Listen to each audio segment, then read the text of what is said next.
ಚರಿತ್ರೆಯನ್ನು ನೋಡಿದಾಗ ಆದಿಮಾನವನಿಂದ ತೊಡಗಿ ಈ ತನಕ ಗೋಚರ ಶಕ್ತಿಗಳ ಹಾಗೆ ಅಗೋಚರ ಶಕ್ತಿಗಳು ಕೂಡ ಇವೆ ಎನ್ನುವ ಕಲ್ಪನೆ ಅದು ಇಂದು ನಿನ್ನೆಯದಲ್ಲ. ಅದಕ್ಕೆ ಆಶ್ರಯವಾದಂತಹ ಪರಂಪರೆ ಇದೆ, ಅದಕ್ಕೆ ಒಂದು ಪ್ರಾಚೀನತೆ ಇದೆ. ಹಳೆಯ ಯಾವ ನಾಗರಿಕತೆಯ ಸ್ಪರ್ಶ ಕೂಡ ಇಲ್ಲದ, ಕಲ್ಪನೆ ಕೂಡ ಇಲ್ಲದ ಆದಿಮಾನವರಿಗೆ ಕೂಡ ಗೋಚರ ಶಕ್ತಿಯ ಹಾಗೆ ಅಗೋಚರ ಶಕ್ತಿಗಳು ಕೂಡ ಇವೆ ಎನ್ನುವ ಕಲ್ಪನೆ ಇರುವುದಕ್ಕೆ ನಮಗೆ ಬೇಕಾದಷ್ಟು ಪುರಾವೆಗಳಿವೆ. ಹಾಗಾಗಿ ಆತನಿಗೆ ಪ್ರಕೃತಿಯ ಮುಂದೊಂದು ಕುತೂಹಲದ ಪಡಿಲಾಗಿದೆ. ಅದು ಹೇಗಿದೆ ಅಂತ ಹೇಳಿದ್ರೆ, ಈ ಇದ್ದಕ್ಕಿದ್ದ ಹಾಗೆ ಒಂದು ರಾತ್ರಿಯ ಸಮಯ ಮಳೆ ಸುರಿಯುತ್ತದೆ. ಯಾರಪ್ಪ ಇಷ್ಟು ಪ್ರಮಾಣದಲ್ಲಿ ನೀರನ್ನು ಆಕಾಶದಲ್ಲಿ ತುಂಬಿಸಿದ್ದಾರೆ, ಅದು ಈ ಸಮಯಕ್ಕೆ ಸರಿಯಾಗಿ ಹೇಗೆ ಹೀಗೆ ಹನಿ ಹನಿಯಾಗಿ ಹಿಡಿದು ಬರ್ತದೆ ಎನ್ನುವ ಹಾಗೆ ಇದ್ದಕ್ಕಿದ್ದಾಗ ರಾತ್ರಿ ಮಿಂಚು ಬರ್ತದೆ, ಗುಡುಗು ಸಿಡಿಲುಗಳಾಗ್ತದೆ. ಆ ಧ್ವನಿ, ಬಿಸಿಲು, ಮಾರುತ, ಗಿಡಮರಗಳ ಬೆಳವಣಿಗೆ, ತನ್ನ ಶಾರೀರಿಕ ಬೆಳವಣಿಗೆ, ಇದೆಲ್ಲವೂ ಆ ಕಾಲದ ಮಾನವನಿಗೆ ಬಹಳ ದೊಡ್ಡ ಬೆಳವಣಿಗೆ ಉಂಟು ಮಾಡಿ.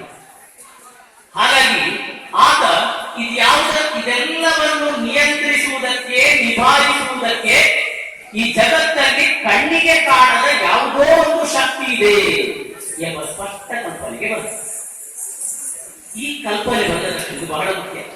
ತನ್ನ ನಿಯಂತ್ರಿಸುವ ಯಾವುದೋ ಒಂದು ಶಕ್ತಿ ಇದೆ ಎನ್ನುವಂತಹ ಕಲ್ಪನೆ ಬಂದ ತಕ್ಷಣ ಆತ ಆ ಶಕ್ತಿ ಮತ್ತು ತನ್ನ ಮಧ್ಯೆ ವಿಪರೀತ ಅಂತರವನ್ನು ಉಂಟು ಮಾಡಿ, ಬದಲಾಗಿ ಆ ಶಕ್ತಿ ಮತ್ತು ತಾನು ಒಂದೇ ಎನ್ನುವ ಕಲ್ಪನೆಗೆ ಬಂದ.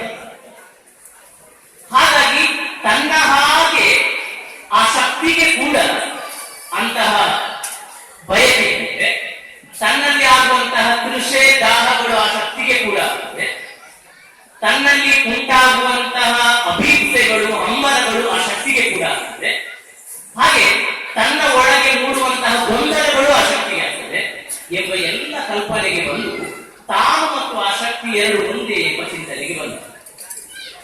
ಮಾತಿನ ಮಧ್ಯೆ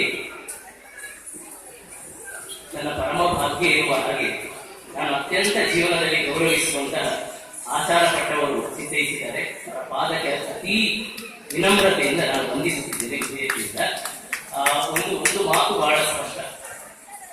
ಯಾರೊಬ್ಬರು ಹಿಂದೆ ನನ್ನ ಪ್ರಯತ್ನ ಹೇಗೂ ಅಂತ ಹೇಳಿದರೆ ಅರ್ಥ ಮಾಡಬೇಕು.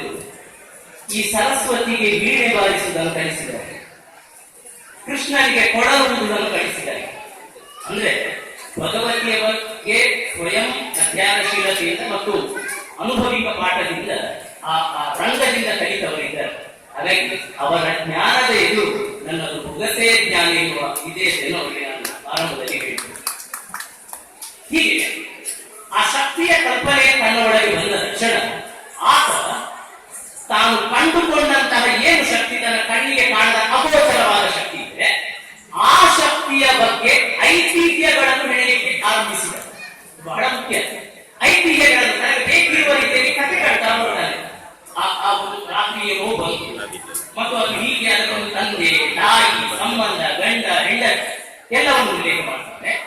ಕೊನೆಗೆ ತನ್ನ ಮನೆಯಲ್ಲಿ ಆಗುವ ಜೀವನಾವರ್ತನದ ಬೇರೆ ಬೇರೆ ಪ್ರಕ್ರಿಯೆಗಳೇನಿವೆ ಅದೆಲ್ಲವೂ ಆ ಶಕ್ತಿಗೆ ಕೂಡ ಉಂಟು ಎಂಬ ಕಥೆಯನ್ನು ಕೊಡ್ತಾರೆ ಮತ್ತು ಆರಾಧಿಸುವುದಕ್ಕೆ ಪ್ರಾರಂಭಿಸ್ತಾರೆ. ಹಾಗೆ ಇಡೀ ಭಾರತದಲ್ಲಿ ಆರಂಭದಲ್ಲಿ ಶಕ್ತಿ ಆರಾಧನೆ ಬಂತು. ಶಕ್ತಿ ಆರಾಧನೆ ಬಂತು. ಇದು ಬಹಳ ಮುಖ್ಯ. ಭಗವತಿ ಆರಾಧನೆಯ ಅತ್ಯಂತ ಪೀಠಿಕೆಯ ಭಾಗ.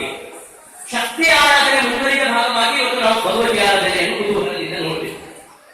ಯಾವಾಗ ಐತಿಹ್ಯವನ್ನು ಹೇಳಿದ್ದಾನೋ ಆಗ ಆತನಲ್ಲಿ ನೋಡು, ನಿನ್ನ ಕಲ್ಪನೆಗೆ ಮೀರಿದ ಒಂದು ಶಕ್ತಿ ಇದೆ, ಅದಕ್ಕೆ ವಿಧೇಯತೆಯಿಂದ ಒಳ್ಳೆಯದನ್ನೇ ಮಾಡಿದರೆ ನಿನಗೆ ಬರುವುದು ಪುಣ್ಯ, ಅದಕ್ಕೆ ವಿರೋಧವಾಗಿ ನಡೆದರೆ ಅನೈತಿಕತೆಯಿಂದ ನಡೆದರೆ ನಿನಗೆ ಬರುವುದು ಪಾಪ ಎನ್ನುವ ಕಲ್ಪನೆ ಮಾಡಿ ಅದು ಕೈಗೆ ಸಿಗುವಂತಹ ಹೀಗೆ ಮುಟ್ಟಿ ತೋರಿಸುವಂತಹ ಬೊಟ್ಟು ಮಾಡಿ ತೋರಿಸುವಂತಹ ವಸ್ತುಗಳಲ್ಲ ಪಾಪ ಪುಣ್ಯ.